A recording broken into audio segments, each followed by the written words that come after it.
प्यारे स्टूडेंट, आप सभी का स्वागत है अक्षय क्लासेस पे। स्टूडेंट, आज हम कक्षा 10 के जो ओरिजिनल पेपर हुआ उसका हम लेकर के कोड आ गए हैं 824 IP। जितने सारे बच्चे कक्षा 10 के विज्ञान का पेपर दे करके चले आए हैं वो लोग आ करके यहाँ हमारे चैनल पर एक एक क्वेश्चन मिला लेंगे, एक एक का आंसर मिला लेंगे। उसके बाद बाबू आप लोग कमेंट करके बताइएगा कि आप लोगों का कितना क्वेश्चन 20 में सही हुआ है। ठीक है, एक एक प्रश्न मिलाने के बाद आप लोग कमेंट कर दीजिएगा। अगर जो वीडियो आप लोग को अच्छी लगेगी तो वीडियो को लाइक कर दीजिएगा और अपने दोस्तों में शेयर कर दीजिएगा और हमारे चैनल अक्षय क्लासेज को सब्सक्राइब कर लीजिएगा। सबसे पहले हम लोग आ जाएंगे बहुविकल्पी प्रश्न पर। बहुविकल्पी प्रश्न हमारा पहला क्या है बाबू कि किस लेंस से वस्तु का प्रतिबिंब आभासी, सीधा और वस्तु से छोटा बनता है। ऑप्शन है अवतल लेंस, दूसरा ऑप्शन है उत्तल लेंस, तीसरा ऑप्शन है समतल लेंस और चौथा ऑप्शन है इनमें से कोई नहीं। किस लेंस से वस्तु का प्रतिबिंब आभासी, सीधा और वस्तु से छोटा बनता है, तो इसका राइट आंसर ए हो जाएगा। कौन सा ए हो जाएगा? अवतल लेंस हो जाएगा इसका राइट आंसर। आप लोग इसको मिलाइएगा, ये बच्चा स्टूडेंट ने किया है, आपको इस पर ध्यान देना है।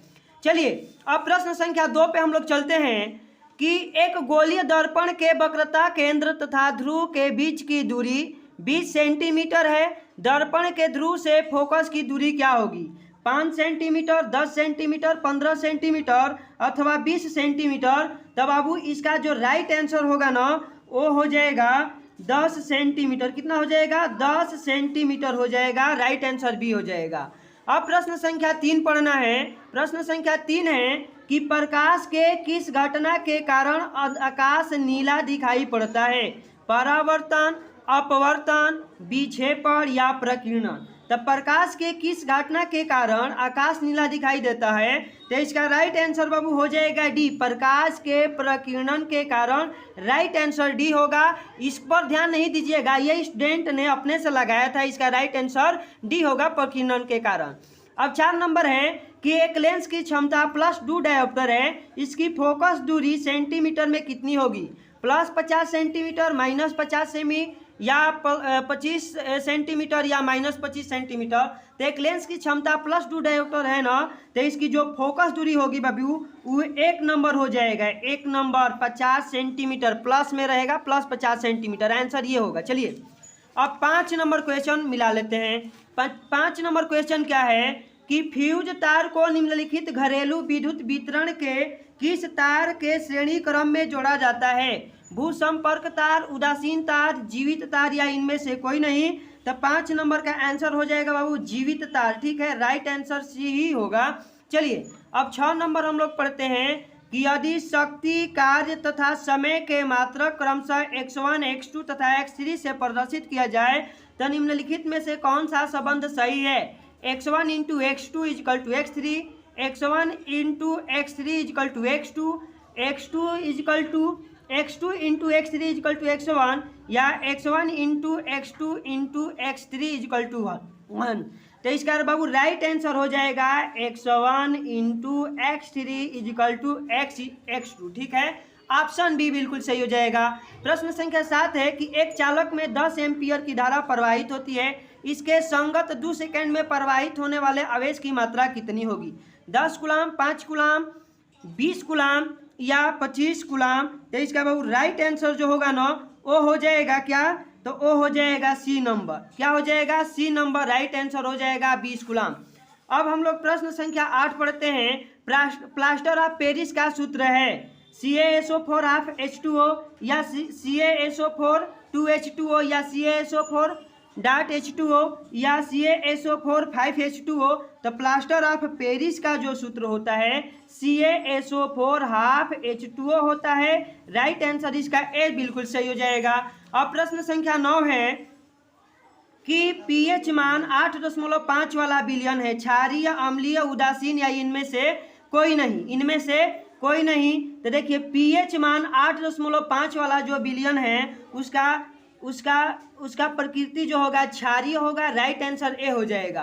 आपका क्वेश्चन नंबर 10 है कि इसका IPAC नाम क्या लगाए हैं? तब बाबू इसे कमेंट करके बताइएगा। ठीक है, आप लोग इसे कमेंट करके बताइए कि इसका क्या लगाए हैं, क्योंकि इसका आंसर सस्पेंस में आ रहा था तो हम लोग छोड़ ही दिए इसको। चलिए 11 नंबर है कि बाह्यतम कोश में 7 इलेक्ट्रॉन वाला तत्व है। अधातु, धातु, उपधातु या निष्क्रिय गैस। तो देखिए बाह्यतम कोश में 7 इलेक्ट्रॉन वाला जो तत्व होता है वह धातु होता है। राइट आंसर ए हो जाएगा। ठीक है, अब चलिए आप लोगों का क्वेश्चन संख्या 12 है कि कैल्शियम नाइट्रेट का रासायनिक सूत्र है CaNO3, CaNO3 का ट्वाइस, Ca3NO3 या Ca2NO3। तो कैल्शियम नाइट्रेट का जो सूत्र होता है ना बाबू वो होता है 1 नंबर ही सही होगा। ये बच्चा ने सही लगाया है। चलिए 13 नंबर है कि निम्नलिखित में से असंतृप्त हाइड्रोकार्बन है C2H2CH4 या C2H6 या CH3H4। तो निम्नलिखित में से असंतृप्त हाइड्रोकार्बन कौन सा हो जाएगा? तो C2H6। आंसर सी बिल्कुल सही हो जाएगा। अब प्रश्न संख्या 14 है कि रक्तदाब मापा जाता है स्फैग्नोमीटर द्वारा, स्टेथोस्कोप द्वारा, माइक्रोस्कोप द्वारा या माइक्रोमीटर द्वारा। तो रक्तदाब किसके द्वारा मापा जाता है? तो राइट आंसर 1 हो जाएगा स्फैग्नोमीटर द्वारा। ठीक है, अब हम लोग प्रश्न संख्या 15 का मिलाएंगे। 15 आंसर क्या कह रहे हैं बाबू कि निम्नलिखित में से कौन सा पादप हार्मोन है? थायरॉक्सिन, इंसुलिन, साइटोकाइनिन या एस्ट्रोजन। तो देखिए इसका राइट आंसर हो जाएगा साइटोकाइनिन। 15 का क्या हो जाएगा? साइटोकाइनिन। आंसर सी बिल्कुल सही हो जाएगा। 16 है एकलिंगी पुष्प है गुड़हल, पपीता, सरसों या गुलाब। तो एकलिंगी पुष्प कौन सा हो जाएगा बाबू? तो इसका राइट आंसर हो जाएगा कि पपीता है। अब 17 नंबर है पुनर्जनन का उदाहरण है हाइड्रा, ब्रायोफिल्म, अमीबा या प्लेनेरिया। तो पुनर्जन्म का उदाहरण आपका क्या हो जाएगा बाबू? तो हाइड्रा हो जाएगा। ऑप्शन ए बिल्कुल सही हो जाएगा। यहाँ ध्यान दे दीजिएगा। 18 नंबर है ओजोन परत का क्षरण निम्न में से किसके कारण होता है? ऑक्सीजन के कारण, वाष्प के कारण, सल्फर डाइऑक्साइड के कारण या क्लोरोफ्लोरो के कारण। तो ओजोन परत का क्षरण किसके द्वारा होता है? तो क्लोरोफ्लोरोकार्बन के द्वारा होता है। राइट आंसर डी हो जाएगा। अब हम लोग प्रश्न संख्या 19 को मिलाएंगे।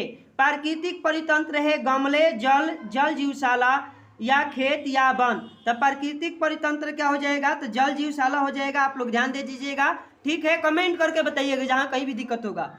20 नंबर है कि आहार श्रृंखला में उत्पादक होते हैं चूहा, बिल्ली, खरगोश, हरे पौधे एवं नीलहरी हरित शैवाल। तो आहार श्रृंखला में उत्पादक कौन होते हैं बाबू? तो हरे पौधे एवं नील हरित शैवाल होते हैं। राइट आंसर इसका डी हो जाएगा। तो इस तरह से आप लोग 20 के 20 मिला दीजिएगा और मिला करके बाबू कमेंट करके बताइएगा कि आप लोगों का कितना प्रश्न जो है सही हुआ है। और यदि आप लोग को यह वीडियो अच्छी लगेगी तो वीडियो को लाइक कर दीजिएगा, वीडियो को अपने दोस्तों में शेयर कर दीजिएगा और हमारे चैनल पर यदि पहली बार विजिट किए हैं तो अक्षय क्लासेज को सब्सक्राइब कर लीजिएगा।